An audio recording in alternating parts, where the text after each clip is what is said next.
Vous allez présenter un film, Reflet Médicis, qui est un sujet passionnant. L'œuvre invisible qu'on a présenté ce soir au Reflet Médicis avec Patrice Lecomte, qui est gentiment venu présenter le film avec nous. C'est un film d'Avril Tambouret et de moi-même, Vladimir Rodionov. C'est l'histoire du réalisateur peut-être le plus maudit du cinéma français. Il a pourtant tourné avec des gens comme Jean Rochefort, comme Anouk Aimée, comme Jacques Perrin.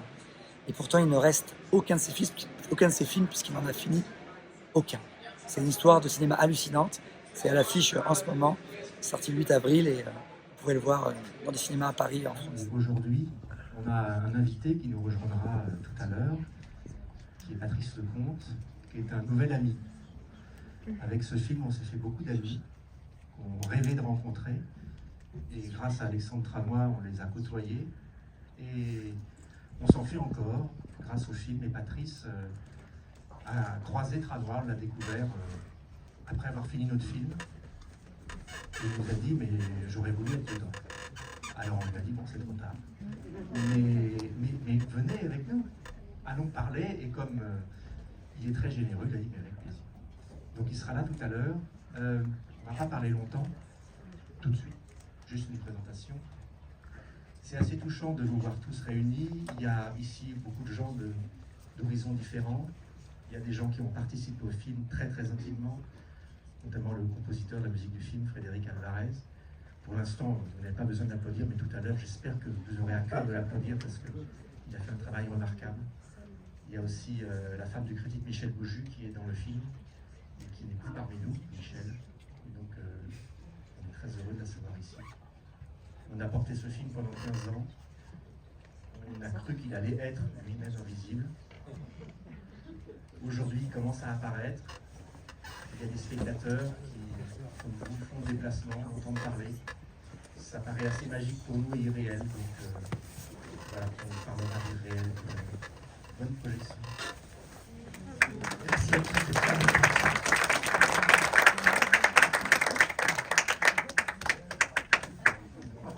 On se parle après.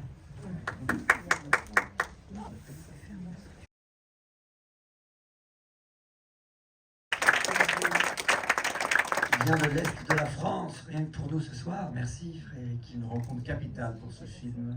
Il a fait 30 minutes plus même de musique utile. Et ça a été un enchantement de A à Z. On est toujours aussi amoureux de sa musique. Alors je dois meubler parce qu'il y a un monsieur qui va nous filmer. Donc là je dis des choses comme ça. Et nous allons pouvoir commencer. Voilà, cette aventure, c'est impressionnant, vous êtes nombreux et ça fait chaud au cœur. Cette aventure a commencé pour moi et Vladimir il y a plus de 15 ans. On était très jeunes. Et le point d'entrée, c'est Jean Rochefort. Je suis heureux que pour cette raison-là, ce soir, le point d'entrée de cette soirée soit Patrice Lecomte. Quand on a fini ce film, enfin, exténué, épuisé, seul, littéralement, avec Frédéric, on s'est dit qu'est-ce qu'on fait, où on va, on n'avait plus de producteur, on n'avait pas de distributeur. Et on a écrit à Patrice, qu'on ne connaissait pas. Et on lui a dit, voilà, j'en ai plus là. On a fait ce film avec lui. On veut vous le montrer. On veut partager ça. Peut-être vous avez connu Alexandre Tranois, vous avez tous connu Vémaré. Et en fait, il nous a écrit un mail délicieux que j'ai imprimé, que je garde bien au chaud pour les jours de disette, que je voyais qui fait chaud au cœur aussi. Et il nous a dit, mais des choses gentilles sur le film. Mais surtout, j'ai bien connu Alexandre Tranois. J'ai des choses à dire. J'aurais aimé, il a vu le film, j'aurais aimé être dans le film. Alors on s'est dit, bah, on va tourner une scène supplémentaire. Et le tournage, c'est ce soir.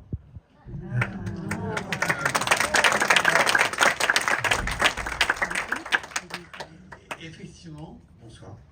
effectivement, Alexandre Tranois a été,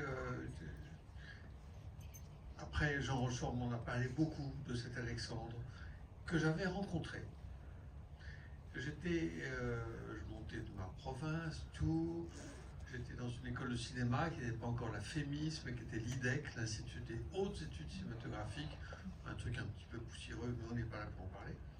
Et on n'avait pas, dans cet institut, beaucoup de contacts avec ce que Godard appelait, à juste titre, les professionnels de la profession. Donc on voyait personne qui faisait ce métier, que l'on voulait faire. Une fois, il y a eu juste Jean-Pierre Melville, mais passé très peu de temps, ça a été une rencontre navrante. Déjà, j'aimais pas beaucoup ce mec-là, donc mais après, Rémi Tessonneau, pourquoi est-ce que je me souviens de ce nom-là, moi qui oublie des tas de noms? Rémi Tessonneau, directeur des études de l'IDEC, nous a dit: nous allons recevoir dans l'Institut Alexandre Tranois. On n'avait jamais entendu ce nom, évidemment. Il avait fait des films qui n'avaient pas terminé. Il avait... Enfin, c'était une espèce de légende étrange.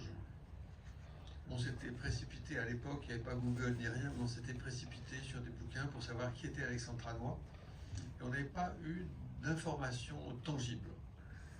Et puis le jour J, le jour où j'étais dans le petit amphithéâtre de l'IDEC, Alexandre Tranois est venu pour discuter avec nous. Il nous a dit qu'il avait eu plein de projets de films qu'il n'avait jamais vraiment réussi à mener à bien pour l'instant. C'était en 67. Il n'avait jamais réussi à mener à bien pour l'instant ses projets, mais qu'il y croyait encore, il se battait. Et pour nous, enfin pour moi en tout cas, mais les condisciples aussi, pour nous c'était une espèce de leçon de vie, quoi, d'avoir un type qui n'avait jamais faire des films, qu'il imaginait, qu'il écrivait, il trouvait des avances de producteurs et tout ça, mais il n'arrivait jamais à mener à bien ses projets. Et ça me touchait de voir un type assez lumineux, très convaincant, qui nous parlait de ça, du fait d'avoir des projets qui ne se font pas, mais on y retourne quand même. Donc cette énergie qui est la nôtre, à nous tous cinéastes, de ne pas se plaire dans l'échec, mais de retomber sur nos pieds. Donc pendant, je sais pas, il est resté, je sais pas, 1h30 peut-être à l'IDEC, à parler avec nous, il posait des questions, et je me souviendrai toujours, parce que ça m'avait frappé, il nous avait dit: je vais vous donner un conseil. Enfin, on était tout oui, évidemment. Il nous avait dit: ne lâchez jamais la corde. Et nous, on ne comprenait pas ce que ça voulait dire. Il nous a expliqué, évidemment. Il nous a dit: vous savez, quand vous avez une corde entre les mains, par exemple pour sortir un seau du puits, ce qui ne m'arrive pas très souvent,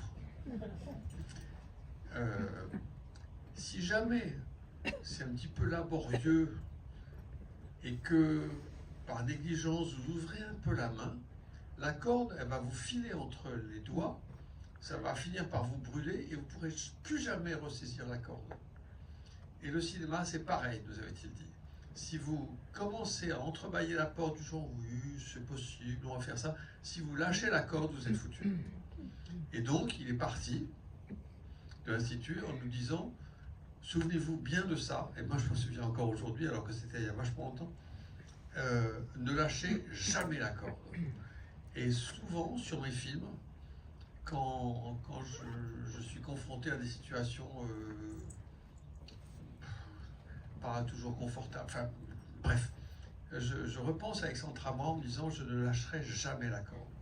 Et comme il m'avait séduit beaucoup, cet homme-là, avec ses projets inaboutis dans lesquels il croyait encore et toujours, je lui ai filé le train, alors qu'il s'apprêtait à reprendre un taxi, un métro, je sais pas quoi.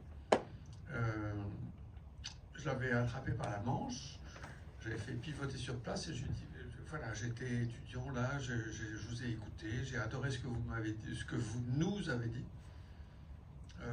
J'adorerais être assistant, même stagiaire, porteur de café, de sandwich, ce que vous voulez sur votre prochain film. Il m'avait dit: bah, écoutez, ça me touche beaucoup, très bien. Vous serez stagiaire sur mon prochain film. Donc il me proposait du boulot. Et je lui dis: mais comment on fait? Il dit: bah, je vais vous donner mon téléphone. J'ai dit: très bien, vous m'appelez dans 1 semaine, 10 jours, et je vous dirai comment on se retrouve. Bon. Donc il me donne son téléphone. À l'époque, c'était les téléphones, c'est pas comme aujourd'hui, mais les gens plus âgés se souviennent, mais c'était encore des téléphones à cadran. Je fais bien le cadran ou non? Mais vous voyez ce que je veux dire. Et il me dit: mon téléphone, c'est Mozart 0840. super. Donc je mets ça dans mon disque dur. Il s'en va. Il prend son bus. Et moi, une semaine plus tard, sur un téléphone, je dis, je vais appeler Alexandre Tranois. Donc je fais M, je refais le cadran. Moins bien. O. Et mon index cherche Z. Et sur les cadrans, il n'y a pas de Z. Donc Alexandre Tranois m'avait donné un numéro de téléphone qui était très plausible, mais qui n'existait pas puisqu'il n'y a pas de Z. Et c'est la dernière fois que j'ai entendu parler d'Alexandre Tranois, c'est quand il m'a donné un numéro de téléphone. Mais je l'ai un petit peu admiré quand même, parce que j'aurais pu être en pétard en me disant il s'est foutu de ma gueule, c'est pas sympa, etc. Mais j'ai trouvé ça presque brillant en fait. Et puis après, j'ai plus jamais entendu parler de lui, évidemment, jusqu'au jour où, dans la conversation avec Jean Rochefort, on a évoqué, je ne sais pas comment c'est venu, on a évoqué Alexandre Tranois. Et Jean, mais que vous avez entendu et écouté là, Jean m'a parlé d'Alexandre Tranois et j'ai compris à quel point il avait été important pour lui, quoi. Et quand Jean m'a dit « Quoi ? T'as connu Alexandre ?» et que je lui ai raconté cette histoire de M-O sans Z, il a dit « Oh, bah, ça lui ressemble tellement. » Mais je suis touché que vous ayez tous les deux fait ce film sur un type qui a existé, mais dont l'œuvre n'existe pas. C'est quand même sidérant, parce que des gens, on en connaît tous des gens un peu velléitaires, qui ont tout le temps 15 projets à la fois, qui les mènent pas à bien et tout ça. Mais lui, c'est une figure emblématique de ça. C'est-à-dire qu'il a voulu faire des films avec Claudia Cardinal, Marlène Dietrich, des scénarios, des trucs. Il a réussi à convaincre. Il avait un pouvoir de conviction, de séduction assez inouï. Et qu'il ait réussi toute sa vie. Qu'il ait réussi toute sa vie à ne pas faire des films. C'est quand même formidable.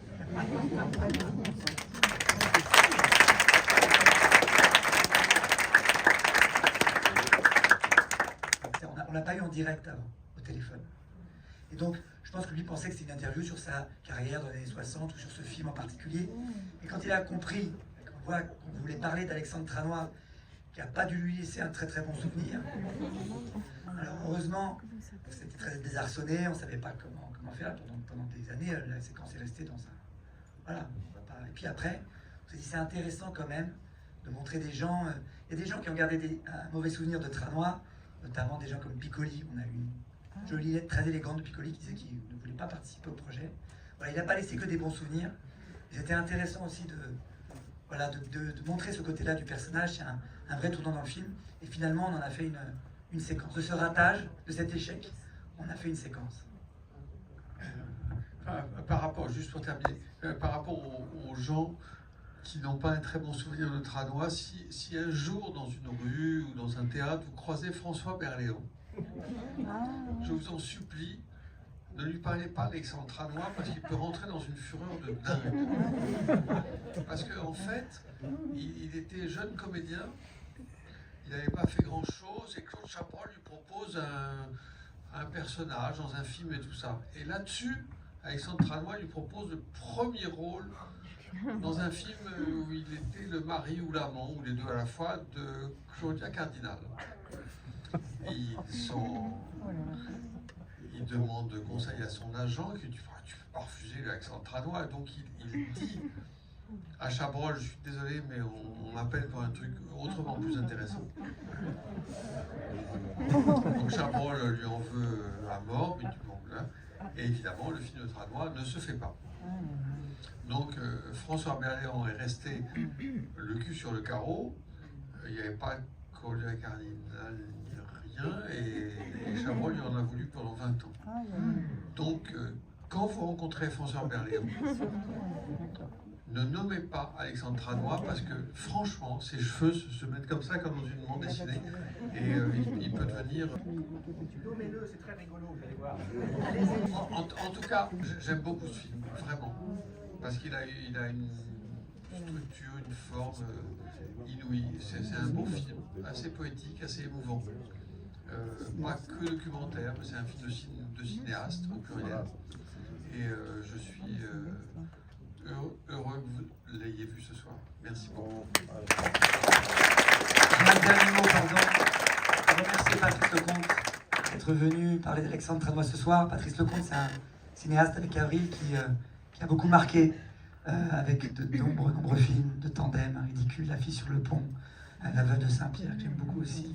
Plein de films qui nous ont, qui ont nourri notre cinéphilie, qui nous ont donné envie d'être cinéastes. Donc on est très, très touchés qu'il ait accepté d'être là pour parler avec vous. Merci.